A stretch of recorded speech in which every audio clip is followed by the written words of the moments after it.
That does sound a little odd. The president investigating, basically, or directing the investigation of himself on this. What do you make of this New York Times article? Is there some truth to this? Well, there could be. He's apparently ordered an inspector general investigation of his own people who report to him.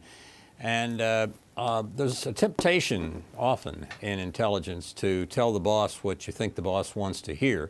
And it seemed pretty clear with the talk of various aspects of intelligence showing how well things were going after we killed bin Laden, etc., that people could have felt that they were essentially being told from above to, not be too tough on the situation. Let's show how well we're doing.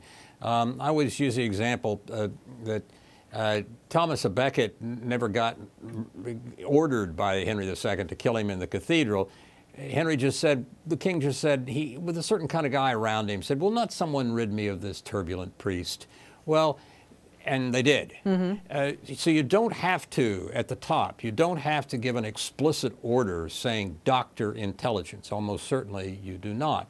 But you may communicate by a number of indirect ways, sometimes perhaps even without intending to, that you really want good news. And unless you make it absolutely clear, you're going to call it completely straight, and nobody better mess with what comes up from the system, and call it clear, stay with it.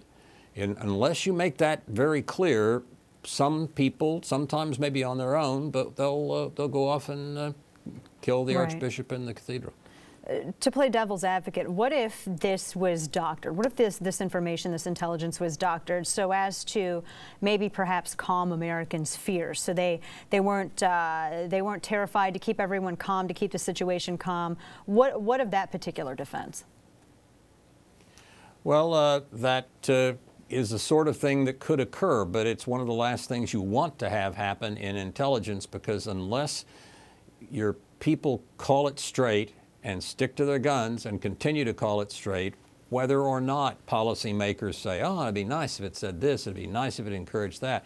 Unless you call it straight and stay with it and develop a reputation for calling it straight, you're going to have problems with your bureaucracy.